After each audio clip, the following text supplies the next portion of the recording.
Salut à tous, on se retrouve aujourd'hui pour parler du Paris Saint-Germain ce lundi 24 novembre et on commence tout d'abord avec le match du week-end. C'était bien sûr samedi soir au Parc des Princes. Le Paris Saint-Germain recevait l'équipe du Havre et ça s'est plutôt très bien passé pour les Parisiens. Belle victoire 3-0 bien sûr de l'équipe avec trois buteurs différents. Kanghini, João Neves et Bradley Barcola ont été les trois buteurs bien sûr de cette rencontre où il y a eu du jeu. C'est vrai que le Havre est venu, les gars, il avait dit Digard, ancien Parisien, que maintenant entraîneur de cette équipe, qu'il allait pas mettre le bus. Du côté du parc, il allait vouloir jouer. C'est vrai qu'ils ont posé quelques problèmes bien sûr à l'équipe parisienne. Lucas Chevalier a fait un gros match, il a fait quelques arrêts déterminants. Et du coup, quand c'est une équipe joueuse en phase, le PSG prend plus de plaisir. Et du coup, le score est bien sûr très bon pour les Parisiens. Et au classement, ça donne quoi? Le PSG retrouve sa place de leader, parce qu'avant le match, Paris n'était plus leader. Marseille qui s'était imposé la veille 5-1 contre Nice, c'est pour ça qu'il fallait faire le taf, et du coup la victoire est là, et du coup cette Ligue 1 toujours très serrée, surtout les trois premiers, donc Paris 30 points, Marseille 28 et Lens également 28, Lens s'est imposé 1-0 contre Strasbourg, donc après il y a un creux, on descend à 23 points avec Lille, mais voilà, pour l'instant, le PSG est bien en tête de cette Ligue 1, c'est bien ça le plus important. Toujours sur ce début de saison, donc le PSG compte actuellement 12 victoires après ses 18 premiers matchs officiels cette saison, si on prend compte Ligue des Champions plus Ligue 1, donc pas mal bien sûr, 12 victoires sur ces 18 premiers matchs, soit une victoire de plus que lors de la saison dernière. La saison dernière qui a été la plus belle saison de l'histoire du club. Et pour l'instant tu as une victoire de plus. Par rapport à la saison dernière. Donc saison dernière, au bout de 18 matchs, tu avais 11 victoires, là tu en as 12. On espère que ça sera la même issue bien sûr que la saison dernière, la fin de saison. Toujours avec Paris les gars, donc le PSG en Ligue 1 depuis l'arrivée de Luis Enrique, c'était le 81e match lors de cette victoire avant-hier 3-0 face au Havre. Et surtout 200 buts marqués, soit une moyenne de 2,47 buts inscrits par match. Donc sur la période, sur les 81 derniers matchs, on compare les autres équipes. Aucune équipe française ne s'en approche. Un deuxième de ce classement, l'Olympique de Marseille, n'en est qu'à 159 buts marqués. Et le PSG 200, donc Paris a marqué 41 buts de plus que l'Olympique de Marseille sur les 81 derniers matchs en gros, depuis l'arrivée de Luis Enrique. Du côté bien sûr de l'équipe parisienne. En parlant de Luis Enrique, qu'est-ce qu'il a pensé de ce match? Donc je suis très content et satisfait du résultat parce que le Havre a très bien joué, méritait peut-être plus. Tout le monde dit que la Ligue 1 est facile mais c'est très compliqué comme les autres championnats. Il a parlé de Gonzalo Ramos, c'est normal. Pendant une saison d'avoir des moments plus compliqués, on cherche à améliorer notre confiance et je pense qu'il y a des joueurs qui ont moins de confiance pour qui c'est difficile ce genre de match. Le plus important c'est d'avoir la mentalité pour remonter ça par rapport à la période de Ramos qui n'a été comme souvent quand il est titulaire. Donc un beau match de Chevalier, peut-être son meilleur match depuis son arrivée. On connaît la difficulté d'arriver au PSG pour tous les joueurs et on est très content des joueurs consignés. Lucas Chevalier a été sensationnel aujourd'hui, c'est vrai. C'est vrai qu'il a réalisé un gros match. Lucas Chevalier, on le dit quand il est pas bon, il est pointé du doigt tout ça, mais quand il est bon, comme lors du match contre le Havre, il faut le dire. Maintenant il faut qu'il continue comme ça bien sûr. Le gardien parisien est toujours avec Luis Enrique, il a renouvelé aussi sa confiance avec Beraldo. Notez que Beraldo fête aujourd'hui ses 22 ans, en ce 24 novembre. Il a dit il y a des hauts et des bas pour tous les joueurs, je ne suis pas préoccupé, c'est le moment de gérer ça. Les joueurs doivent avoir cette confiance, ce n'est pas facile de donner beaucoup de matchs à un joueur en ce moment, mais c'est normal d'avoir ces moments dans une saison, que ce soit Beraldo, Gonzalo ou Maïlu, on peut faire mieux, mais on a besoin de tout le monde pour gagner des titres qu'on veut gagner. Je ne suis pas préoccupé par ça, par rapport... on en parlait de Gonzalo Ramos juste avant, qui est un peu moyen, et la même chose pour Beraldo. Il dit que il y a des hauts et des bas dans chaque saison, et pour l'instant on sait que c'est un peu compliqué pour ces joueurs-là. On continue toujours avec Enrique, il parle aussi du match de Ligue des Champions contre Tottenham, ça sera un match de Champions League, c'est important pour nous de récupérer la première place du championnat. Il faut que l'on s'améliore, donc il dit que le prochain match contre Tottenham bien sûr sera très important, on en parlera bien sûr un peu après. On continue toujours avec bien sûr cette rencontre contre le Havre. Donc 3 buts, 3 points, surtout 3 buteurs différents. Donc Lee, Neves, encore lui, et Bradley Barcola. Et en parlant de Neves, les gars, c'est fou. Il joue milieu de terrain, tout le monde le sait. Mais sur ces 5 derniers matchs, c'est 6 buts marqués. Contre le Havre, il a marqué contre l'Arménie avec le Portugal. Il a marqué un triplé dont un sublime coup franc barre en 30, un magnifique but. Contre Lyon, il a également marqué. Et contre le Bayern, il avait également marqué. João Neves, c'est sensationnel. Cette saison, les gars, c'est 9 matchs, 6 buts, 0 passe D. C'est lui actuellement le meilleur buteur du PSG. C'est lui le meilleur buteur, tout simplement, Neves. C'est fou. On continue avec Lucas Chevalier. au micro de PSG TV après le match, où il a été très bon. Ça a été vraiment un match compliqué, 3-0 de l'extérieur. On peut se dire que ça a été une victoire large, mais ce n'a pas été le cas pendant tout le match. On a été mis en difficulté, mais on sait que les matchs après la trêve sont toujours bien sûr compliqués. Donc oui, je suis content, on gagne 3-0, on ne prend pas de but, on reste premier. Donc tout le monde est content, on se donne du positif pour la suite. Mettre des buts, ne pas en prendre, rester haut du classement.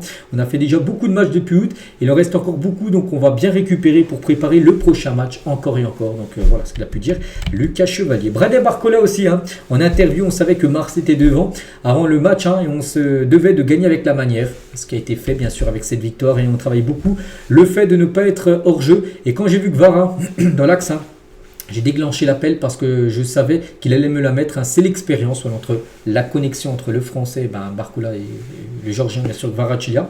Donc c'était important, bien sûr, de gagner. Bon, comme je dis, on sait que Marseille était devant. Et j'ai eu un peu de repos pendant la trêve, vu qu'il n'a pas joué. Enfin, il a joué, mais pas tout le temps avec l'équipe de France. Donc je me sentais très bien et marqué. Ça me permet de retrouver de la confiance. Voilà, donc tant mieux, bien sûr, pour Bradley Barcola. L'homme du match, les gars, donc il n'a pas marqué, mais c'est lui, Nuno Mendes. Déjà, Nuno Mendes, quand je l'ai vu titulaire, pour moi, c'était une surprise. N'oubliez pas qu'il a été forfait avec le Portugal. Il avait participé à quelques entraînements lors des derniers jours, mais dans la compo probable, le journal d'équipe, c'est plutôt Lucas Hernandez qui allait démarrer défenseur gauche. Et ça a été Mendes. Et Mendes, les gars, il était l'homme du match. C'est lui qui a reçu le plus de votes des fans par rapport au meilleur joueur du match contre l'équipe du Havre. C'était samedi soir. Et les notes, dans le journal L'équipe aujourd'hui, enfin c'était le lendemain, donc dimanche, donc la note la plus haute, c'est comme Chevalier, une note de 8 sur 10, pour montrer quand même le gros match qu'il a pu réaliser. Paris n'a pas pris de but parce qu'il était très bon, Chevalier, il faut le dire. Donc des notes correctes, donc Nuno Mendes, bien sûr, 6, Neves aussi 6, il y a qui d'autre, Lee ou même Zer Emery, ils ont eu 6, après il y a quelques-uns qui ont eu 5, puis les notes en dessous, la moyenne 3 pour Beraldo et Gonzalo Ramos, les deux joueurs vraiment qui ont beaucoup déçu, et c'est pas la première fois, les deux déçoivent, comme du côté du PSG. Donc voilà, concernant ces notes. Toujours avec cette rencontre, donc à la fin du match, les gars, il y a beaucoup de neige. Regardez le magnifique Parc des Princes, bien sûr, sous la neige qu'il y avait à la fin du match. Bon, depuis, tout a fondu, bien sûr, mais voilà, une superbe, bien sûr, image. Le programme maintenant pour les prochaines rencontres. Donc, de nouveau, le Parc des Princes accueillera un match et c'est dès après-demain. Donc, on est le 24, le 26. Ça sera face à Tottenham, bien sûr, cette rencontre de Champions League. Et après, n'oubliez pas le 29, là, donc là, dans quelques jours après, les gars, ça sera un déplacement cette fois-ci à Monaco en Ligue 1. Donc, deux matchs Ligue des Champions. Tottenham qualifié en LDC. Et Monaco aussi, Monaco joue cette saison la Ligue des Champions, même si en Ligue 1 c'est un peu compliqué quand même pour les Monégasques. Et concernant l'équipe de Tottenham, hier joué un gros match avant d'affronter le PSG. C'est que Paris a quand même eu quasiment une journée de plus de repos. Paris a joué samedi soir, ils ont joué hier à 18h30 face à Arsenal. Ils ont pris 4-1. L'équipe de Tottenham, ils ont été surclassés face aux Gunners qui leur ont posé bien sûr tarif. Donc maintenant, bien sûr, c'est un adversaire que Paris a déjà battu cette saison difficilement. C'est le premier match, souvenez-vous de la saison, la Super Coupe d'Europe. Après Paris, les gars, il y a eu seulement une semaine d'entraînement. Ils avaient joué 5 ou 6 matchs amicaux. Le PSG, premier match, ça avait été directement cette rencontre. Ça a été compliqué, on se souvient. Donc là, Paris est beaucoup plus en jambes. On verra, c'est un match important. Après la défaite face au Bayern, il faut retrouver la victoire en Ligue des Champions, bien sûr. S'il y a victoire, donc ça sentirait très bon. Déjà la qualification dans le top 24. Et surtout, tu te rapproches aussi d'une qualification dans le top 8. L'objectif, bien sûr, du club. Et concernant ce match, on a beaucoup parlé ces derniers jours. J'ai dit que le PSG devrait porter normalement son 4e maillot, qui devrait être normalement annoncé officiellement demain le mardi 25, et porté du coup le 26 contre Tottenham. Et le flocage du maillot, donc le maillot devrait être de couleur gris-noir. Et le flocage derrière devrait être de couleur rouge. Voilà, par exemple, celui Désiré Doué 14, avec Snipe, bien sûr, le partenariat du club est devant, il ressemble à ça. Il y a sur ce maillot. Il y a noté que Ousmane Dembélé devrait être de retour mercredi contre Tottenham.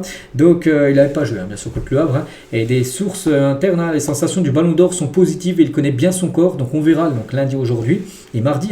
Il reste encore quelques ans. Aujourd'hui et demain entraînement pour voir son ressenti. S'il dit non, ça va pas, il ne jouera pas bien sûr. Mais si c'est bon, on pourra le voir certainement jouer bien sûr cette rencontre. Donc durant la trêve, Dembélé a de l'avis du staff bien travaillé avec l'équipe médicale et les préparateurs physiques. En tout cas, il a faim comme toujours Souriton en interne pour qualifier son état d'esprit. Il a faim et surtout, il a quand même le statut de Ballon d'Or. Il a envie de jouer bien sûr Dembélé parce que là sur, je sais pas, peut-être sur les 18 matchs joués du PSG, toute compétition officielle cette saison, il a peut-être joué, je ne sais même pas s'il a joué déjà la moitié. Il a beaucoup de matchs, c'est pour ça qu'il a faim de jouer bien sûr, Ousmane. Concernant notre Parisien Hakimi, il a assisté hier au match entre le Real Madrid et Elche. Real, son 5 clubs, c'était Elche. Cette rencontre, il y a eu deux partout plutôt, et il était là. Hakimi qui actuellement en rétablissement bien sûr. Hein. Et par rapport à son rétablissement, il a dit ça va beaucoup mieux, l'inflammation a descendu. Voilà. Donc ça va beaucoup mieux maintenant, ça ne fait pas mal. Hein. Je suis positif, je suis concentré, je dois continuer de travailler fort avec cet objectif d'arriver bien à la CAN. Le match d'ouverture il est dans moins d'un mois, on est le 24 novembre, c'est le 21 décembre prochain. Ça sera je crois le Maroc contre les Comores, hein, donc le match d'ouverture. Objectif pour lui, revenir pour ce match. Hein. Je ne sais pas s'il sera là pour le premier match. Après, peut-être le deuxième. Je crois qu'il joue contre le Mali. Après le deuxième, le Maroc, là, peut-être pourrait faire son retour. Achraf Hakimi, enfin, on lui souhaite, hein, bien sûr. Mais il faut qu'il soit, bien sûr, à 100%. Donc, Hakimi était du côté de Elche pour suivre Elche Real. Et notez que Nasser, le président du PSG, donc lui, hier, il n'y avait pas de match du PSG, le samedi, il était du côté de Milan pour le derby de Milan. L'Inter Milan jouait contre l'AC Milan. Victoire 1-0 hein, de l'AC Milan face à l'Inter. Il était là, Nasser. Donc, le président du PSG, Nasser, hein, était bien présent lors du derby hier, italien. Contrairement à ce qui peut tourner sur les réseaux, qu'il était là-bas pour le mercato, pour superviser des joueurs des deux Milan, en gros. Non, hein. Il était surtout présent à Milan, car l'European Football Club, hein, l'ECA en gros, présidé par lui-même, hein, se réunissait aujourd'hui, donc hier à Milan. Il a insisté pour aller voir ce beau derby, voilà, parce qu'il était à Milan, donc du coup il a vu qu'il y a un beau match le soir même. C'est pour ça qu'il était présent au stade, tout simplement. Nasser. Et on finit juste avec les filles, hein. Après la défaite 3-1 contre le Bayern semaine dernière en Ligue des Champions, elles se sont bien rachetées ce week-end en s'imposant 4-1 du côté de Saint-Etienne. Ça va leur faire du bien, parce qu'on sait que les résultats n'étaient pas super bons depuis le début de saison. Donc voilà les gars ce qu'il y avait à dire. J'espère que ça vous a plu. On se retrouve nous demain mardi bien sûr. On commencera encore à parler de plus en plus bien sûr du gros match contre Tottenham bien sûr prévu après-demain. Et moi je vous souhaite une très bonne journée et à demain.